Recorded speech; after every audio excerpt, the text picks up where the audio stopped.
Assalamualaikum warahmatullahi wabarakatuh. Selamat datang di channel Mamas Guru.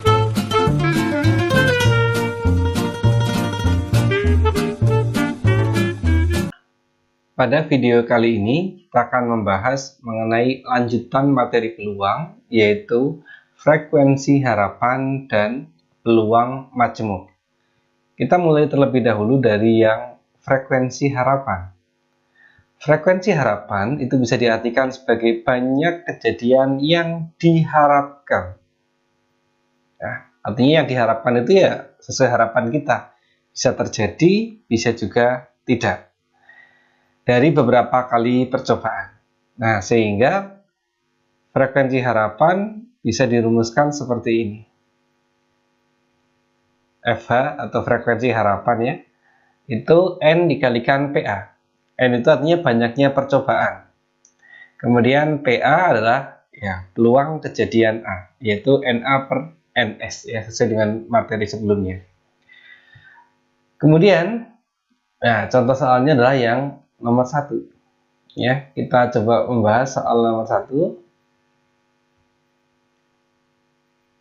Di sini membahas sebuah dadu. Ya, kita ingat kembali kalau sebuah dadu berarti memiliki ruang sampel 1 sampai 6 ya, karena dadu itu kan kemungkinannya ya mata dadu 1 sampai mata dadu 6. Berarti otomatis kita peroleh NS-nya berapa? Ya, NS-nya ada 6.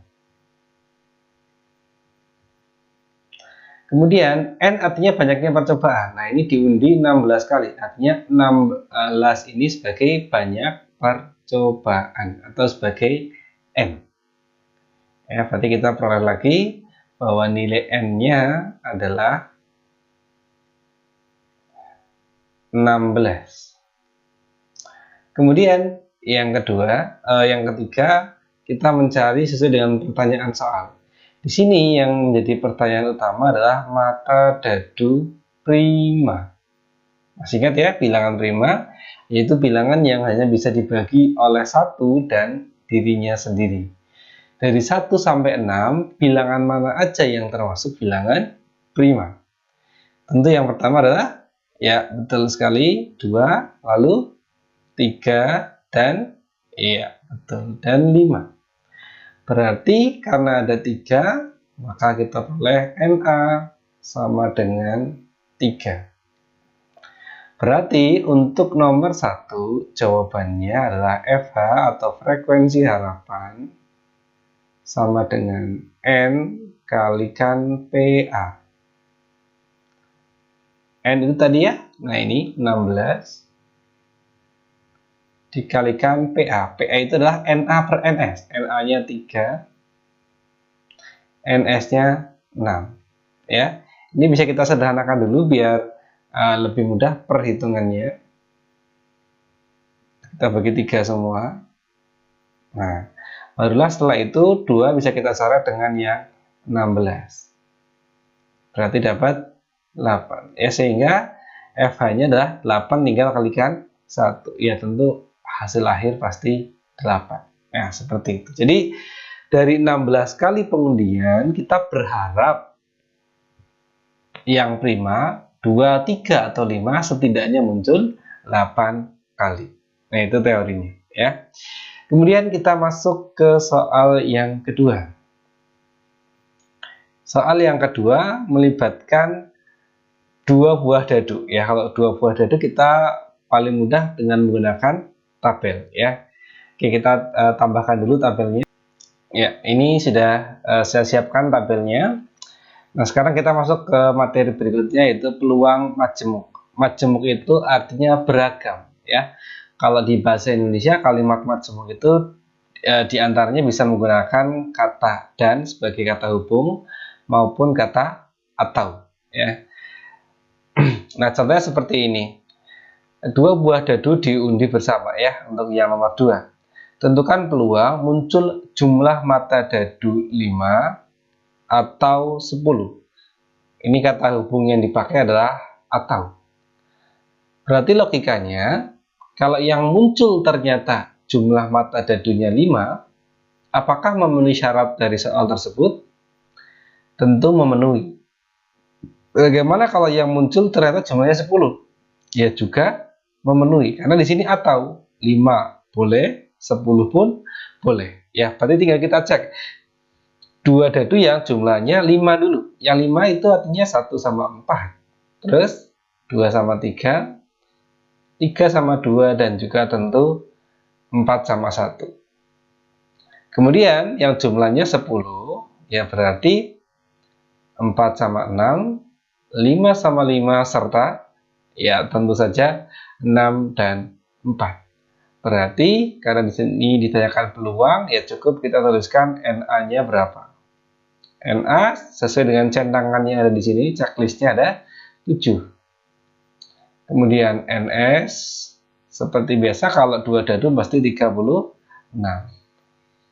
Sehingga peluang kejadiannya adalah NA per NS, NA 7 per 36. Ya. Nah, seperti inilah jawaban untuk soal nomor 2. Jadi kalau atau itu ya simpelnya digabungkan. Ya, yang jumlahnya 5 ada berapa? Yang jumlahnya 10 ada berapa? Kemudian kita masuk ke soal yang terakhir. Sebuah uang logam dan sebuah dadu diundi. Tentukan peluang muncul mata dadu ganjil dan gambar. Oke, ini bisa dua cara. Bisa menggunakan diagram panah. Kalau diagram panah itu gini, angka sama dadu, uang logam sama dadu ya. Uang logam itu kan berarti kemungkinannya kalau nggak angka ya gambar. Karena di sini yang kedua adalah unsurnya dadu, sedangkan dadu itu punya 6 kemungkinan, berarti ini nyabangnya ada 6.